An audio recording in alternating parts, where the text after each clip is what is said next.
Merci beaucoup de m'avoir invité à ce séminaire. Alors vous allez le voir, ma présentation fait pas mal le dialogue avec la présentation que Louise vient de terminer. Il y a pas mal de choses en commun, il y a des choses également qui diffèrent parce que moi je travaille dans un contexte complètement différent. Je travaille justement sur la pratique agricole, notamment des citadins pauvres dans des villes qui ont aujourd'hui des processus de crise ou des processus de déclin. Notamment sur la ville d'Alès et sur la ville de Porto. J'y reviens juste après.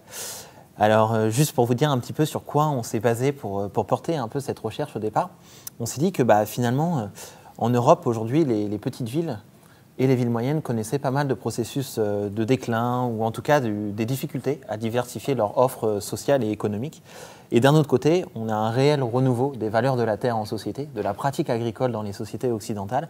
Et on s'est posé la question, finalement, est-ce qu'il y a des liens entre les processus de crise dans les petites villes et la pratique agricole ?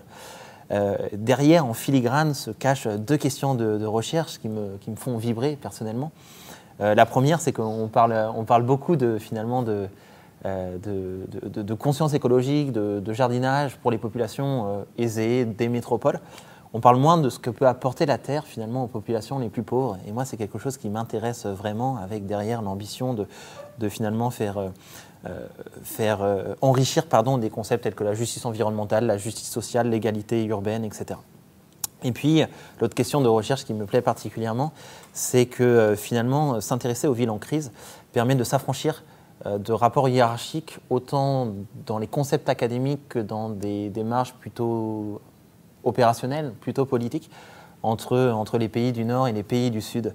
Et ces deux questions qui me plaisent particulièrement parce que en parallèle de cette recherche, j'ai d'autres activités en société, je suis quelqu'un d'engagé, et ces deux questions que je porte également dans mes engagements, on va dire d'un côté parce que j'essaye de valoriser des coexistences plus harmonieuses entre nature et culture, très modestement bien sûr.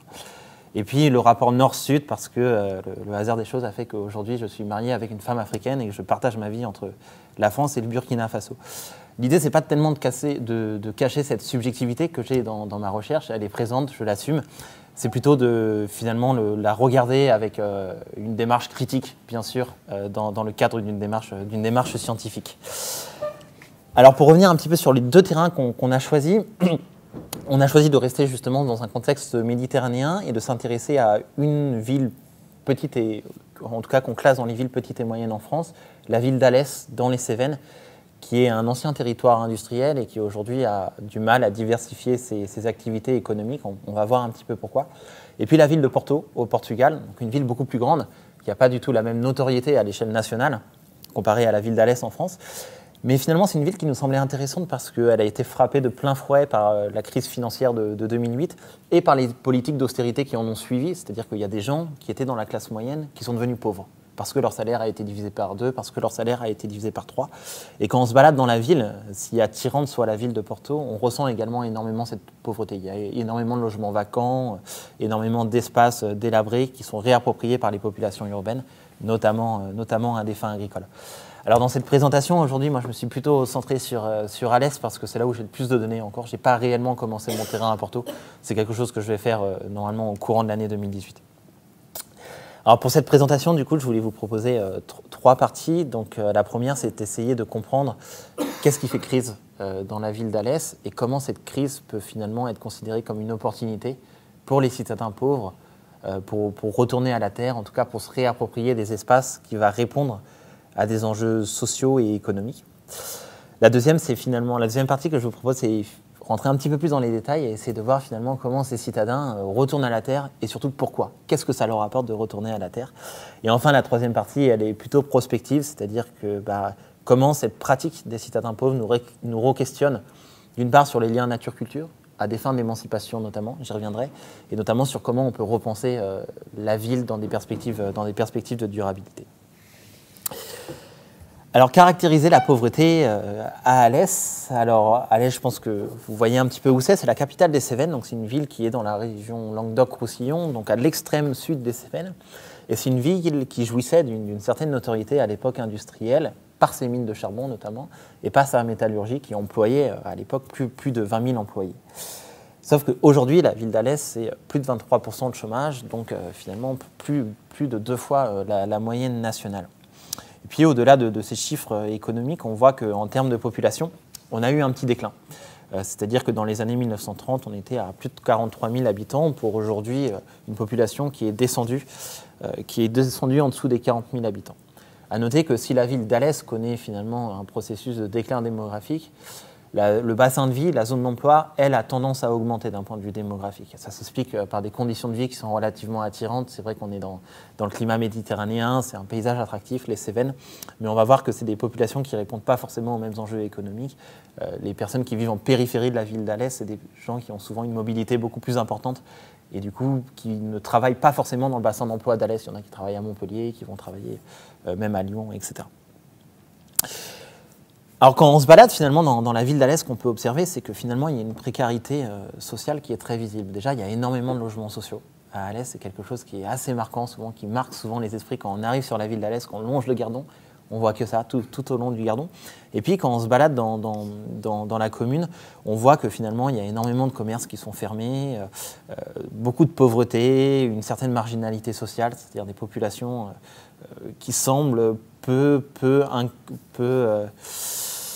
qui semblent marginalisées à l'échelle de la ville. Et là, je vous ai montré 3 photos. En fait, on est un samedi après-midi dans la ville la plus commerçante d'Alès, en fait, la rue d'Avéjan, sur 27 commerces qui sont fermés.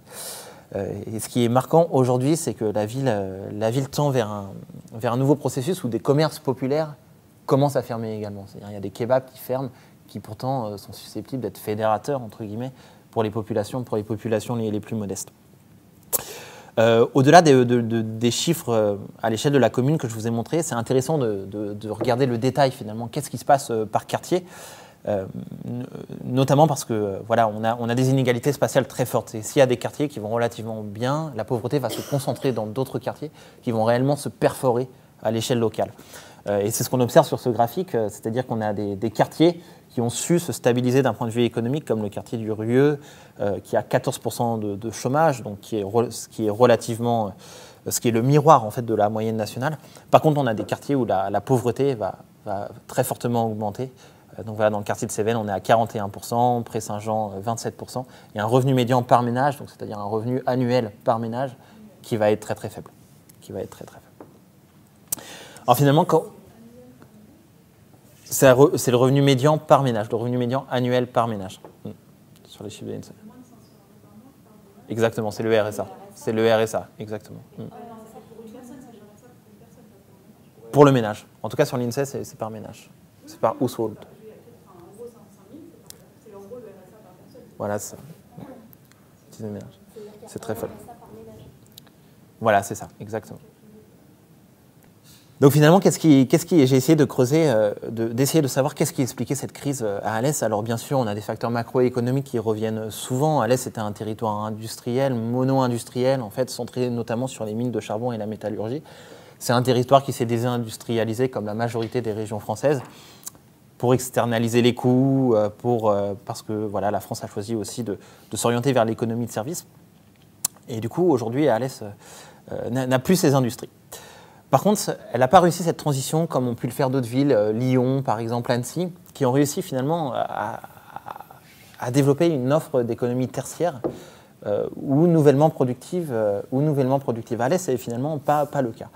Et pourquoi c'est pas le cas ? Finalement, différents indicateurs qui peuvent nous renseigner sur cette question, c'est que Alès est un territoire assez enclavé, avec pas mal de difficultés d'accès, que ce soit en voiture ou en train. Il y a une concurrence métropolitaine très forte. Donc ça, c'est une tendance qu'on retrouve dans les villes petites et moyennes. C'est-à-dire que les métropoles s'enrichissent au détriment des petites villes qui avant avaient des fonctions territoriales fortes et qui ne l'ont plus forcément. Et puis à l'échelle locale, ce qu'on peut renseigner, c'est que finalement, il y a eu des choix politiques qui ont été faits dans les années 1960 qui ont pu jouer sur ce manque d'attractivité de la ville. Qu'est-ce qui s'est passé concrètement ? J'ai repris le modèle de Jacques Donzelot, de l'anthropologue Jacques Donzelot. Alors je sais que ce modèle a fait couler pas mal d'encre, qu'il n'est pas forcément très pertinent. En tout cas, moi ce qui m'intéresse dans ce modèle, c'est qu'il est caractéristique du développement des métropoles. C'est-à-dire que dans les métropoles, on va vraiment retrouver ces 3 gradients, en tout cas à Paris, à Lyon, à Montpellier, d'un centre-ville qui va se gentrifier, parce qu'il a son aspect charmant, son aspect typique qui va attirer les populations les plus aisées. Des classes moyennes à la recherche d'un logement un petit peu plus grand, un accès à des lieux de nature plus quotidiens qui vont partir en périurbanisation. Et puis, entre les deux, des quartiers qui vont vraiment se perforer, où vont se concentrer la pauvreté, des quartiers HLM, des quartiers de relégation. Typiquement, à Montpellier, c'est ce qu'on retrouve entre l'Écusson, un quartier très fortement gentrifié, Port-Marianne, un quartier gentrifié, des processus de périurbanisation dans les villes autour de Montpellier, dans les villages autour de Montpellier, et puis les Cévennes, la Mosson, qui vont être des quartiers où vont se concentrer la pauvreté. À Alès, alors j'ai mis le modèle de Donzelot sous un schéma que vous pouvez voir ici, donc c'est très simplifié, mais le centre-ville, en grosso modo, gentrifié, les zones de relégation entre les deux, et autour des zones les zones de périurbanisation. Qu'est-ce qui s'est passé à Alès? Dans les années 1960, en fait, on a un maire qui a mis en place une politique voulue de modernité et qui a choisi de raser le centre-ville, en fait, ce qui faisait l'identité du centre-ville. Il a tout rasé pour construire à l'époque les quartiers qu'on juge aujourd'hui HLM, les bâtiments HLM. Donc en fait, il a décalé les modèles de l'urbain qui étaient portés en périphérie, en tout cas dans les quartiers de relégation, pour les mettre au centre-ville. Je n'ai pas encore renseigné tellement cette question, mais je pense que ça correspondait à deux enjeux. D'une part, il fallait loger des populations modestes et des populations ouvrières qui arrivaient en masse à Alès. Et d'autre part, je pense que ça correspondait à des convictions idéologiques. C'était un maire communiste et c'est quelque chose qui a été très pratiqué, notamment en Russie, c'est-à-dire voilà, faire table rase d'un passé pour faire émerger des villes très modernes. Du coup, ce qui se passe aujourd'hui à Alès, c'est ce deuxième schéma, c'est que le centre-ville a un caractère de relégation. C'est-à-dire que le centre-ville est très pauvre et n'est pas du tout gentrifié. On va retrouver de la gentrification d'une part dans des quartiers périphériques et ensuite dans des villages cévenols qui ont gardé leur charme d'antan, entre guillemets. Il y a toujours ce processus de périurbanisation, mais la ville d'Alès va être très pauvre. Donc finalement, on est dans un cas où la périphérie d'Alès va être plus riche que son centre-ville. Du coup, cette situation, elle positionne à Alès un double niveau de subalternité. D'une part, une subalternité spatiale qui se déploie à différentes échelles d'action. D'abord, à l'échelle nationale, c'est une ville qui va être reléguée au second plan des politiques urbaines qui, aujourd'hui, à l'échelle nationale, favorisent énormément le développement métropolitain. À l'échelle régionale, c'est une ville qui est fortement enclavée, en fait, et qui manque d'une compétitivité face à Toulouse, Montpellier, qui sont des villes qui explosent. Et puis au niveau local, ce qui va jouer, c'est que la périphérie est plus riche, la périphérie est plus charmante. Donc les ménages vont préférer s'installer en campagne plutôt que dans le centre-ville d'Alès. Cette subalternité spatiale, en fait, ce gradient de pauvreté spatiale, va dialoguer de manière permanente avec une subalternité sociale qui va se structurer au niveau national et régional par une ville en déclin, c'est-à-dire qui va concentrer la pauvreté, comme on l'a vu avec certains indicateurs. Et puis à un niveau local, qui va finalement, où la mairie, la municipalité, à travers des politiques publiques, va entreprendre des démarches d'attractivité, c'est-à-dire va orienter des politiques pour attirer des cadres supérieurs, pour attirer des populations riches. Des politiques qui rentrent en compétition avec des politiques plus sociales, on va dire, car la mairie n'a pas un porte-monnaie extensible. Donc finalement, ces populations, elles sont également à l'échelle locale oubliées un peu par la mairie qui va orienter des choix politiques à destination des populations les plus riches qui ne composent pourtant pas la majorité de la population de la ville. Malgré tout, Alès, ce n'est pas une ville où il ne se passe rien, au contraire, il y a beaucoup d'énergie. Il y a beaucoup d'énergie dans cette ville. Et c'est une ville où il y a plein de projets qui se portent. Et finalement, ça me permet d'amener cette conviction un petit peu tant scientifique que politique que la crise urbaine peut être finalement le terreau d'opportunités tant spatiales que sociales pour déboucher sur une ville plus durable, sur une ville plus égalitaire.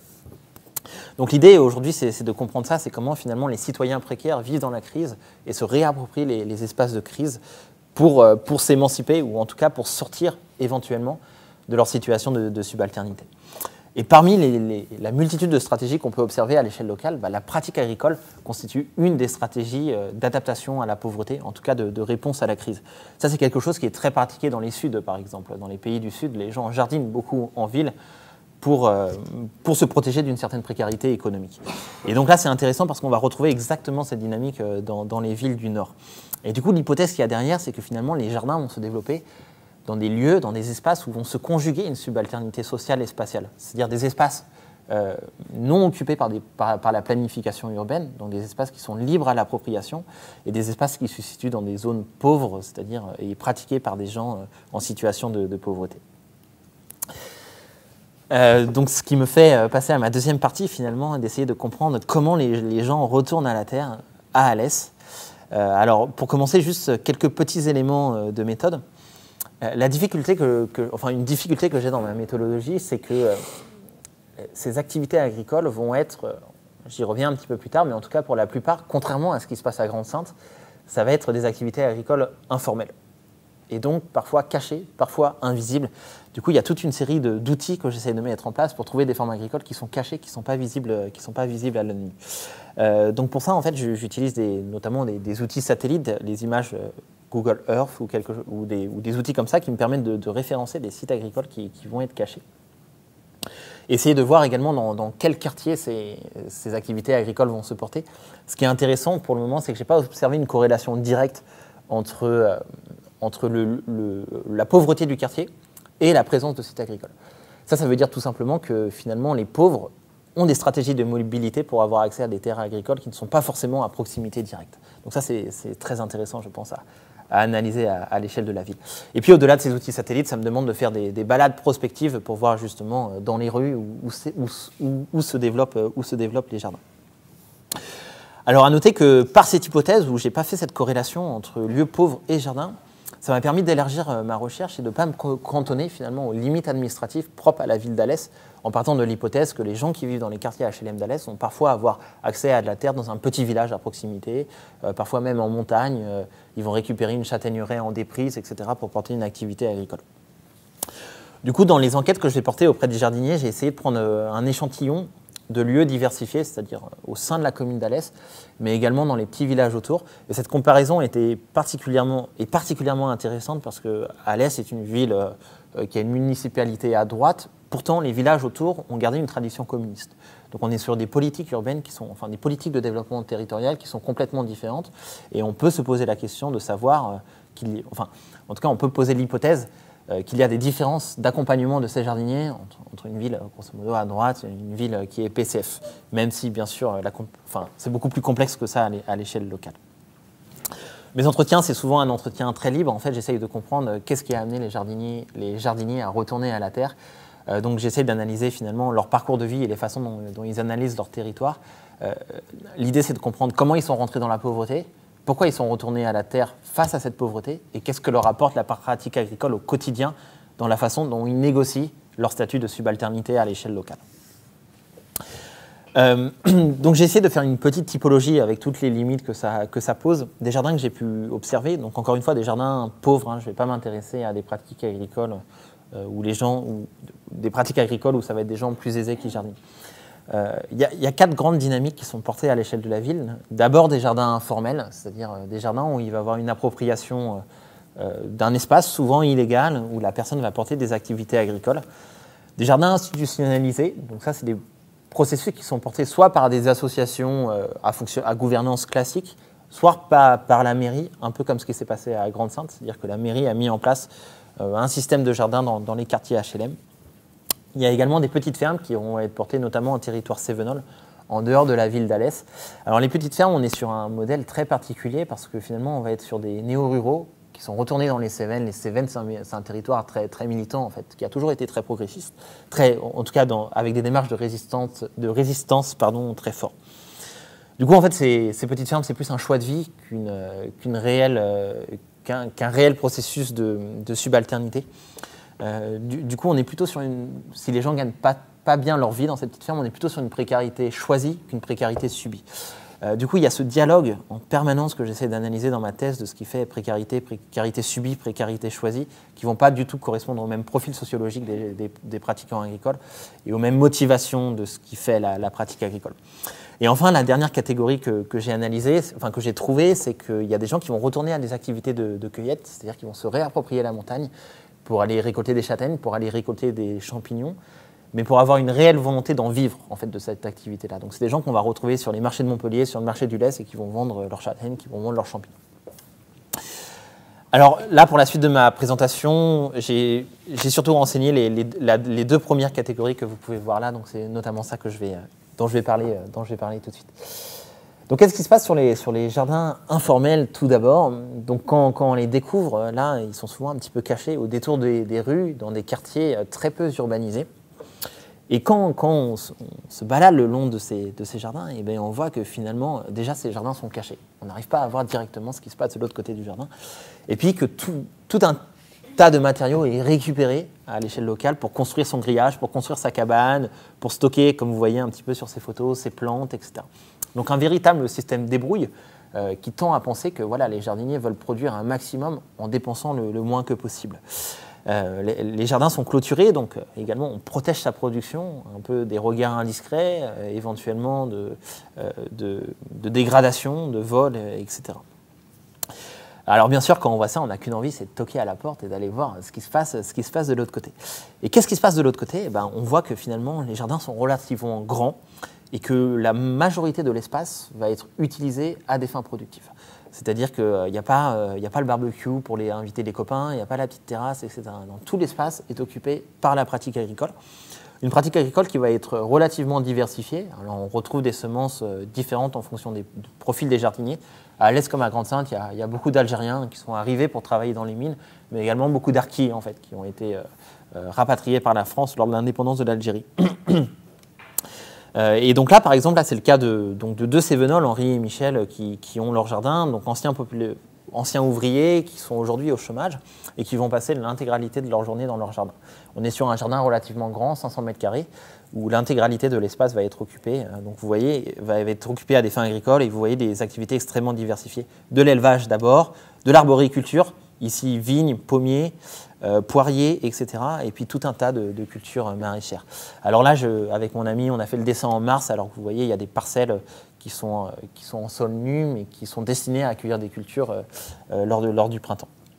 J'ai essayé également d'analyser le potentiel productif de ces jardins, finalement, en quoi ces jardins répondaient à une sécurité alimentaire pour ces personnes pauvres.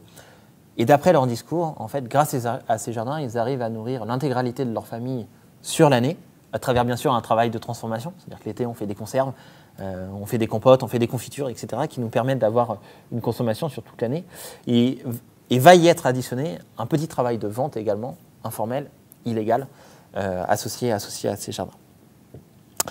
Un autre cas qui est extrêmement intéressant, là on va être sur des motivations relativement différentes, un jardin de 300 mètres carrés où on a un féru finalement d'alternatives écologiques qui a apporté un jardin en permaculture. Avec des bacs, il fait plein d'associations de culture à droite à gauche. Ce qui est relativement intéressant dans son jardin, c'est que s'il il a choisi un mode de production qui va être alternatif, mais son jardin va être très productif également, y compris en hiver, parce que lui, il a des semences. Il pratique également l'agriculture en hiver. Le profil sociologique de ce jardinier m'intéresse particulièrement également parce que lui, il n'est pas forcément dans un processus de précarité économique, mais il l'était dans un fort processus de précarité sociale. C'est-à-dire que c'est un néo-Cévenol, entre guillemets. Il y a une identité Cévenol qui est très forte. Il a eu du mal à s'intégrer à l'échelle locale. Il a eu un cancer, quelque chose qui l'a exclu, on va dire, d'un processus économique dans lequel il était intégré. Et c'est suite à ça qu'il s'est mis à son processus de jardin.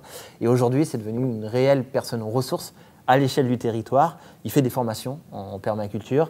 Il a inventé une petite université populaire. En fait, il accompagne des jeunes également des quartiers populaires dans leur scolarisation, etc. Donc finalement, là, on est sur un modèle de jardin où il y a quelqu'un qui a réussi à s'émanciper, à se construire une identité qui lui était propre à l'échelle locale grâce à l'activité agricole. Quelques mots ensuite sur les jardins institutionnels. Alors les jardins institutionnels, on va être sur une démarche relativement différente. C'est des jardins qui vont être portés par la mairie. Souvent, c'est des parcelles beaucoup plus petites comme il y a à Grande-Synthe. Elles font 50 mètres carrés par jardinier. Et où les pratiques vont être relativement encadrées. C'est-à-dire que contrairement aux jardins que je vous ai montrés précédemment, où les jardiniers faisaient grosso modo ce qu'ils voulaient, là, ça ne va pas du tout être le cas dans ces jardins où finalement la mairie va contrôler au quotidien ce que font les jardiniers. Du coup, les pratiques sont moins diversifiées. L'élevage y est interdit et toute utilisation de produits chimiques va l'être également. Par contre, quand on essaie de faire une petite analyse paysagère de ces jardins, on remarque qu'il y a quand même de la méthode débrouille, c'est-à-dire récupération de matériaux, essayer de faire avec ce qu'on a. Donc vous voyez, on récupère les coquilles de vide pour faire nos petites semences, etc. Et que également, l'espace, comme vous voyez sur cette photo, va être relativement bien mobilisé pour avoir une production quand même assez importante, malgré le fait que les jardins soient petits. Donc j'ai essayé de modéliser un jardin tel qu'il était porté dans ces quartiers-là. C'est à peu près typique de ce qu'on trouve dans les jardins là-bas. Donc là, c'est un jardin qui est tenu par un Algérien. Il fait 50 mètres carrés. Donc le jardin est relativement petit, mais vous voyez que là encore, tout l'espace est occupé par des processus de culture avec des petits processus de bricolage pour également essayer de produire un petit peu plus. Là, vous voyez qu'il y a une pyramide à haricots et en dessous, il y met par exemple quelques salades ou quelques carottes parfois. Voilà. Alors, on n'est pas sur un processus d'association forcément de culture, c'est-à-dire quand on parle à la personne, il n'a pas théorisé agronomiquement parlant. Cette association haricots-carottes, ça marche peut-être pas forcément, mais en tout cas, il y a cette volonté de se dire, voilà, j'essaie d'occuper tous les espaces que je peux. Faire relativement intéressant également, c'est que dans ces jardins, on va avoir beaucoup de culture ethnique également. Culture ethnique algérienne, maghrébine. Donc des piments, souvent ils ramènent les semences du bled. Voilà, ils me disent, moi, quand je rentre au village, je me ramène plein de semences, des oignons, beaucoup d'ail, de la menthe, etc. Donc même si la production dans ces jardins va être relativement restreinte, parce qu'on est sur 50 mètres carrés, elle va répondre à d'autres enjeux de la sécurité alimentaire, notamment cet enjeu de permettre à chacun d'avoir une alimentation qui correspond à ses préférences culturelles. Donc finalement, qu'est-ce que ça veut dire ces jardins de manière générale? Pourquoi les jardiniers pauvres retournent à la terre? Dans leur discours, souvent, la motivation économique est première. Souvent, ils disent moi, j'avais besoin de me nourrir, j'avais besoin de nourrir ma famille suite à une période de chômage, suite à une période de déstabilisation économique. Du coup, j'ai choisi de retourner à la terre. Mais c'est que dans leur discours, en fait, cette motivation, quand on creuse un petit peu plus loin, elle devient indissociable de toute une série de motivations qui va finalement re-questionner la place que prennent les citadins pauvres à l'échelle urbaine. Donc il y a plein de différents facteurs. Il y a d'abord le fait d'avoir des rencontres quotidiennes, d'avoir du partage quotidien qu'on n'a pas forcément ailleurs, s'intégrer dans d'autres communautés. Une émancipation sociale et économique qui est pour moi relativement intéressante. Je prends souvent le cas de Baba qui m'a fait réaliser ça en fait. Baba, il m'a dit tu vois Damien, moi avant, quand j'étais au chômage, je passais mes journées au bar. Je passais mes journées au bar. Depuis que j'ai mon jardin, aujourd'hui, je suis toute la journée dehors. Et aujourd'hui, je partage mes pieds de menthe auprès de mes collègues algériens, etc. Donc ça veut dire que finalement, grâce à la pratique agricole, il a changé d'abord l'image qu'il avait de lui-même. C'est déjà gigantesque. Et surtout, il a changé l'image que les autres avaient de lui-même. Il y a également des raisons esthétiques, des raisons qui répondent à des ambitions personnelles, poétiques, spirituelles, qui permettent aux gens finalement de sortir de leur HLM et d'évoluer dans un territoire un petit peu plus sympa, avec, qui correspond finalement à une envie de se rapprocher de la nature, ou en tout cas avoir un espace qui correspond à un espace plus calme, en fait, un espace qui correspond à une poésie retrouvée, une poésie quotidienne retrouvée. Et parfois, alors je l'ai mis en dernier parce que c'est des cas pour le moment ponctuels, mais ça arrive, il y a des raisons militantes qui viennent se greffer à ce jardin, notamment le cas d'Henri. Je vous ai montré son jardin tout à l'heure. Henri, il ne vit pas à Alès, en fait. Il vit dans un petit village à côté d'Alès et il est devenu adjoint à la mairie de son village pour porter un projet de jardin collectif dans son village. Et ce qui lui a donné envie de faire ça, c'est sa pratique agricole quotidienne qui est liée à Alès. Finalement, ce qu'on peut dire en conclusion dans ces jardins, c'est que ces jardins ne permettent pas réellement à ces jardiniers de sortir de la pauvreté. Ça reste des gens pauvres, et même si la pratique du jardinage leur permet de répondre nouvellement à des enjeux alimentaires et économiques, ça ne leur permet pas d'avoir un salaire qui leur permet de s'émanciper, ou en tout cas d'accéder à un ascenseur social. Par contre, le jardin répond à d'autres enjeux qui leur permettent au quotidien de mieux vivre leur processus de subalternité et de mieux vivre tout simplement en ville, de renouveler un peu leur processus de l'habitat urbain.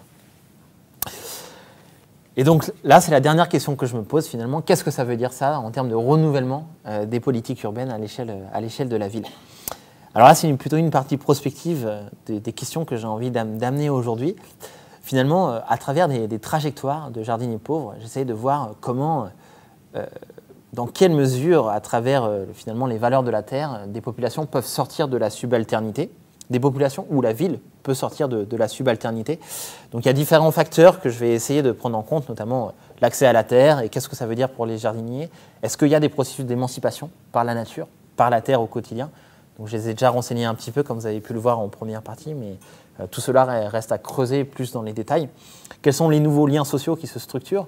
À savoir qu'il y a également de l'entre-soi dans ces jardins. On reste dans des réseaux communautaires qui sont parfois très fermés. Donc il y a un regard critique à avoir sur ça. Et puis parfois, il y a des cas ponctuels, mais il peut y avoir des réelles dynamiques entrepreneuriales associées à ces jardins. Moi, je ne l'ai pas encore observé sur mon territoire, mais il y a une étudiante qui a fait un master dans le territoire d'Aix-en-Provence et qui a montré qu'il y avait un peu le rêve agricole en fait, de certaines populations qui arrivaient vraiment à s'émanciper à travers d'abord une activité agricole informelle et qui, in fine, allait acheter un mas dans l'arrière-pays de Provence, quoi. Donc l'idée, c'est de savoir comment finalement une personne peut sortir de la subalternité à travers les valeurs de la terre. Et une question qui m'intéresse beaucoup, c'est dû à mon parcours d'anthropologue de la nature que j'ai fait avant, c'est finalement qu'est-ce que la nature, comme je disais au début, qu'est-ce que la nature apporte aux citoyens pauvres?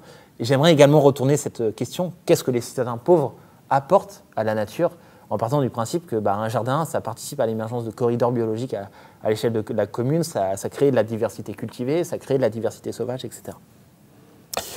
Et une notion qui pourrait me permettre de faire ce lien, en fait, que j'ai récemment découvert, donc c'est pour ça qu'il y a peu de choses sur ma présentation à ce sujet, mais c'est la théorie du care, et notamment l'éthique du care environnemental, c'est-à-dire de se dire ce qui va compter dans l'émancipation des gens, c'est cette capacité à créer des réseaux sociaux très complexes qui vont s'articuler dans une interdépendance quotidienne avec d'autres humains d'une part, et avec des non-humains d'autre part, à savoir toutes les plantes qui vont être cultivées dans leur propre jardin.